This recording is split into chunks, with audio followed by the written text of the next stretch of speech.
Bonjour. Citoyen TV, la chaîne de l'Afrique digne et de sa diaspora, vous présente les brèves. Au sommaire, Côte d'Ivoire, intervention d'Abraham Diéty.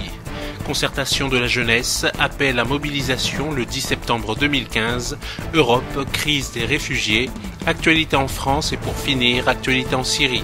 Tout de suite, Côte d'Ivoire, intervention d'Abraham Diéty, concertation de la jeunesse, appel à mobilisation le 10 septembre 2015.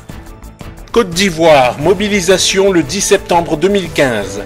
Voici la vidéo du mot d'ordre lancé par le président de la CNJC et secrétaire national de la JFPI, Auguste Abraham Diéty. Ouvrons les guillemets. Nous prenons la rue. Le 10 septembre 2015, nous n'avons que les moyens légaux et nous prenons la rue jusqu'à ce que Ouattara se plie en réformant la CEI, en libérant les prisonniers qui croupissent à la Maca et que les exilés rentrent. Fermons les guillemets. Mobilisation le 10 septembre 2015. À partir du moment où l'heure est grave, qu'est-ce que nous faisons? On fait la jeunesse. Oui, parce que depuis 2011, la jeunesse ivoirienne, l'opposition ivoirienne, ne fait que souffrir du pouvoir actuel. Mais, au-delà de cette souffrance, la condition que nous sommes dotés, cette condition-là est en train d'être piétinée depuis 2011. Oui, vous êtes sans ignorer que la constitution qui a été votée à plus de 86%, cette condition-là est en train d'être violentée. Cette condition est en train d'être violée. Cette condition est en train d'être piétinée. Nous, jeunesse, face à une telle situation, quelle est la conduite à tenir? Qu'est-ce que nous faisons par rapport à cette situation? Aujourd'hui, vous êtes sans ignorer que la CEI est piégée dès lors que nous voyons la tête de cette CEI. Et c'était Youssou Bakayoko, l'homme ténébreux, l'homme par qui le malheur est arrivé en Côte d'Ivoire. Et ce dernier, il est encore président de la CEI. Face à cette situation, qu'est-ce que nous faisons? Oui, aujourd'hui, nous constatons également que nos amis, les leaders d'opinion de la Côte d'Ivoire, les vrais leaders d'opinion, les vrais membres de l'opposition ivoirienne sont incarcérés pour leur opinion. Aujourd'hui, où est Nestor, le secrétaire national de la jeunesse du Front populaire ivoirien, par ailleurs, président de la CNJC, où est Nestor? On a arrêté Nestor pour son opinion. Oui, parce que Nestor était gênant pour le pouvoir. Aujourd'hui, où est Kouajustin a été arrêté et on l'a envoyé au camp pénal. Aujourd'hui, où est Assouadou est arrêté. Aujourd'hui, où est Hubert Oulaï est à la prison de Tabou. Aujourd'hui, où est Dalo Djedje est en prison et actuellement il est attaché dans une infirmerie de Côte d'Ivoire. La jeunesse du Front populaire ivoirien a décidé de prendre la rue.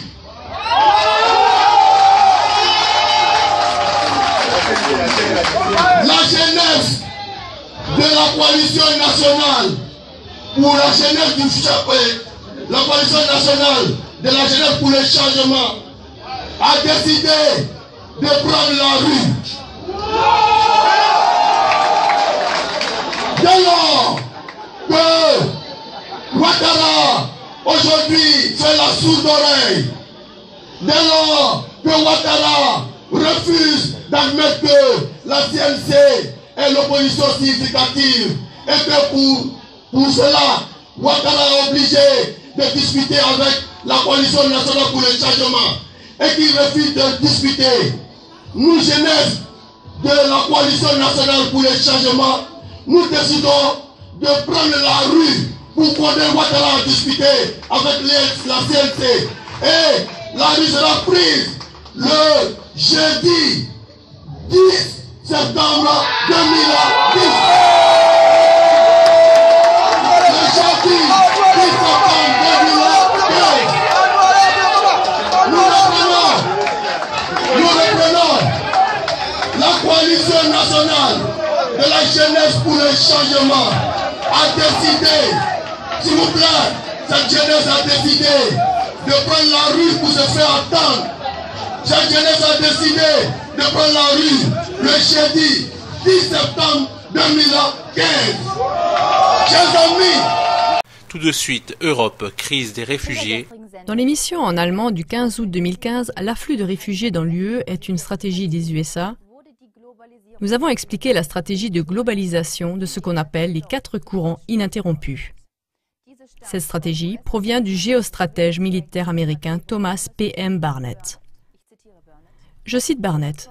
Comme condition préalable pour le fonctionnement sans heurts de la globalisation, nous devons permettre 4 courants durables et sans entrave. Les afflux actuels, presque surdimensionnés de réfugiés vers l'Europe, font partie de la stratégie du flux sans entrave d'immigrants qui, en l'occurrence, vise l'Europe et n'a le droit d'être empêché par aucun gouvernement ou institution, selon Barnett. Les frontières nationales doivent être dissoutes, les races mélangées, et ainsi les valeurs et les religions doivent être abolies et le chemin vers le nouvel ordre mondial global doit être aplani. Nous avons rapporté dans l'émission du 3 mai 2015 de quelle manière on trouve la marque des États-Unis derrière les afflux de réfugiés. Dans la suite, nous allons montrer encore 4 autres exemples. Exemple numéro 1. En 2010, l'ex-commissaire européen Antonio Vitorino a annoncé un projet pilote pour 5 pays d'Afrique du Nord. Je cite Vitorino. En association avec l'Agence des Nations Unies pour les réfugiés UNHCR, on veut aider la Tunisie, la Libye, l'Algérie, le Maroc et la Mauritanie à construire leur propre système d'asile solide et à respecter les standards européens lors de l'accueil des réfugiés. De cette façon, les flux vers l'Europe pourraient être réduits. Les chefs d'État libyens, tunisiens et égyptiens étaient aussi inclus dans ce projet et ont participé au contrôle des flux de réfugiés. Le but était de créer des conditions tellement bonnes que les réfugiés voudraient rester sur leur continent. Avec le début du printemps arabe, qui, c'est maintenant prouvé, était orchestré par les États-Unis, le projet pilote a été interrompu et n'a plus été réalisé. Les pays ont été déstabilisés et la Libye a été bombardée sous la direction des USA.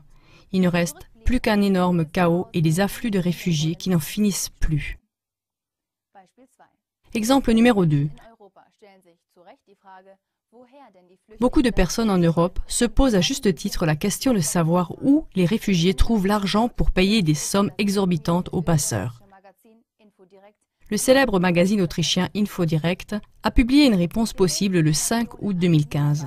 Selon des informations d'un collaborateur du ministère de la Défense autrichien, il y aurait des renseignements selon lesquels les organisations nord-américaines payent les passeurs qui amènent quotidiennement des milliers de réfugiés en Europe.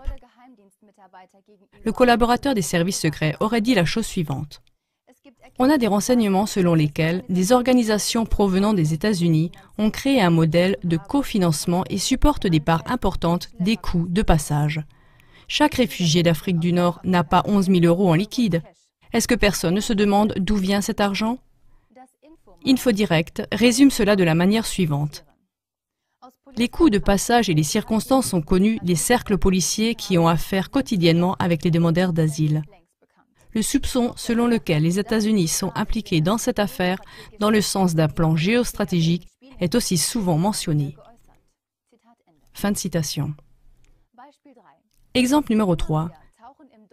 De manière récurrente, des campagnes apparaissent dans l'espace germanophone qui appellent au trafic de réfugiés vers l'Allemagne ou l'Autriche. Ainsi, par exemple, le site www.fluchthelfer.in, qui a ouvert sur Internet il y a peu, appelle par exemple à passer clandestinement des réfugiés avec la voiture vers l'Autriche ou l'Allemagne sur le retour des vacances en Italie. Une recherche sur le propriétaire de la page web montre que le site appartient à l'organisation The Ayn Rand Institute, siégeant aux États-Unis. L'Ayn Rand Institute est un think tank, un groupe de réflexion américain. Yaron Brook, né en Israël, en est le directeur. Au moyen de campagnes professionnelles, ce groupe de réflexion américain mise surtout sur l'humanité et en appelle à la compassion des Européens. De manière révélatrice, il n'y a pourtant aucune campagne comparable aux États-Unis, par exemple au sujet de l'aide à la fuite du Mexique vers les États-Unis. Tout au contraire, la frontière du Mexique est sécurisée par une clôture de 5 mètres de haut et des patrouilles de garde-frontières. Ceux qui sont pris sont arrêtés et renvoyés sans discussion.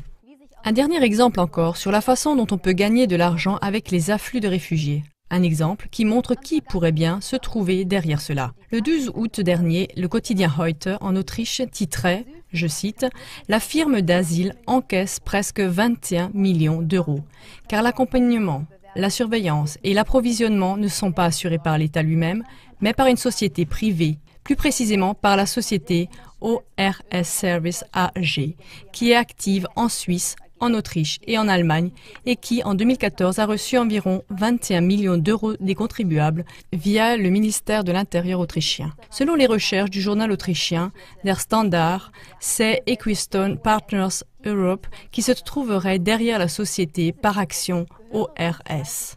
Equistone Partners Europe appartiendrait à 30 investisseurs institutionnels et à la banque Barclays, qui est considérée comme l'entreprise la plus influente du monde, ainsi que l'ont prouvé exactement les chercheurs de l'École polytechnique fédérale de Zurich. Selon le magazine InfoDirect, Barclays se révèle être l'actionnaire le plus important de la banque privée active au niveau international, N.M. Rothschild, et est aussi dominée personnellement par la famille de banquiers Rothschild. InfoDirect dit de la famille de banquiers Rothschild qu'elle aurait des connexions avec le groupe Bilderberger et qu'elle appartient de manière incontestée à la haute finance. Le terme haute finance désigne un groupe qui a acquis du pouvoir politique à travers son influence économique et qui exerce cela en particulier à travers des banques privées. Selon des personnes issues de ces milieux, les deux groupes, Bilderberger et la haute finance, joueraient un rôle important dans la mise en œuvre d'un nouvel ordre mondial global sous diktat des USA. Chers téléspectateurs, on peut à peine nier la signature des USA derrière les afflux de réfugiés. C'est pourquoi il ne faut pas déverser son mécontentement sur les réfugiés, ni même se laisser monter contre eux. Cela ne contribuerait qu'à déstabiliser encore plus l'Europe et à servir les intérêts des tireurs de ficelles derrière la tragédie des réfugiés. Tout au contraire, il faut dévoiler les tireurs de ficelles américains et leurs collaborateurs de soutien, que ce soit les politiques locales, les médias ou d'autres organisations, et mettre un terme au libre cours du mélange des peuples. Et cela avec la même tactique qui est utilisée par les stratèges américains comme Ayn Rand Institute. En effet, il est dit dans leurs vidéos publicitaires, « Tout dépend des humains, car le changement est en nous, et nous sommes les personnes qui créent ces lois. Tout dépend d'une décision très simple. Avez-vous déjà choisi ? Voulez-vous une Europe dans laquelle toutes les identités, cultures et valeurs sont dissoutes ? Ou une Europe avec des identités et des cultures propres, dans laquelle la paix pour tous est garantie ? Avec cette pensée, je vous souhaite une bonne soirée. Tout de suite, France. Le système est fait pour perdurer dans une espèce d'inaction dramatique qui aboutit à la situation actuelle. Pour moi, il est évident que depuis un demi-siècle, la gauche et la droite confondues sont aussi responsables l'un que l'autre. La seule solution, c'est de contourner le système, mais en faisant en sorte que ce soit les citoyens qui puissent le contourner, parce que jamais la classe politique n'acceptera de se faire harakiri. Et pour finir, les titres de l'actualité en Syrie. L'armée s'empare d'une zone dans la banlieue de Latakia et détruit des caches des terroristes à Hama et Idlib. La délégation du comité de suivi de la conférence de dialogue syrien à Moscou affirme que le règlement de la crise en Syrie réside dans la lutte antiterroriste. Les avions de combat saoudiens bombardent toujours les villes yéménites.